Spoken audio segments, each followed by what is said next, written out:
Hey, this is Pastor Dave. This is your Monday Mojo. Hope you had a great weekend. So, I don't know about you, but the first car I ever owned was older than me. It was a 61 Chevy Impala. Bought it from my Uncle Ted. And a couple of my cousins had already put in several miles on it and driven it. And he sold it to me for $100. It was a great car. It was white, had red striping down the side, had red and white interior, which was perfect for somebody going to Indiana University. Had a 283 small V8 engine in it, which just was never quit. It had a power glide transmission. People still use power glide transmissions today. It was an awesome car. It had a full front bench seat, so when I would travel long distances from Tennessee back and I needed to pull over, I could pull over and lay down and sleep. I could lay down and sleep in the car. It had a housing, the key housing where you didn't even have to put a key in it. You just grab the housing and turn it, which I made the mistake of telling the youth group that I was volunteering with in Bloomington once, and when I came out, my car was not there. It had been moved. But it was a fantastic car. And you opened up the hood, and there's this huge cavity for where an engine would be, and just an engine. And I mean, I know enough to do some work. I was able to put a water pump on that vehicle, which is way down inside there. I was able to work on it and fix it myself. I would not try to fix too many things on my 2012 Volkswagen Touring TDI. I did repair a fog light this past weekend, which got me thinking. There's something really good about being able to fix something yourself, and the older car, I could work on that car, I could open it up, I could see the parts, I knew what they were, I knew enough about it.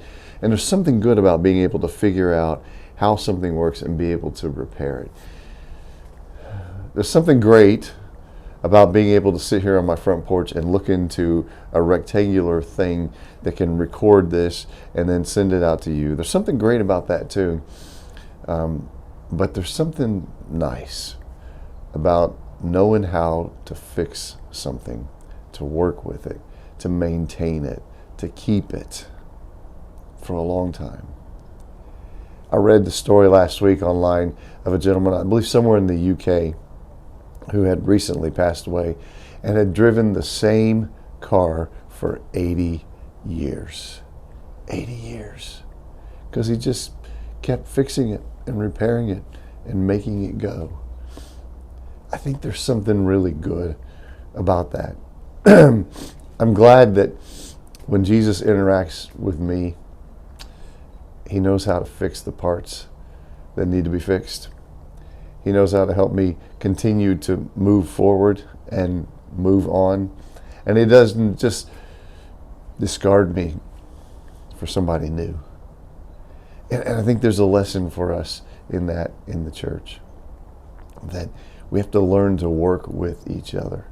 We have to learn to figure out how to help each other through situations that maybe one of us has done before. And sometimes we need professional help.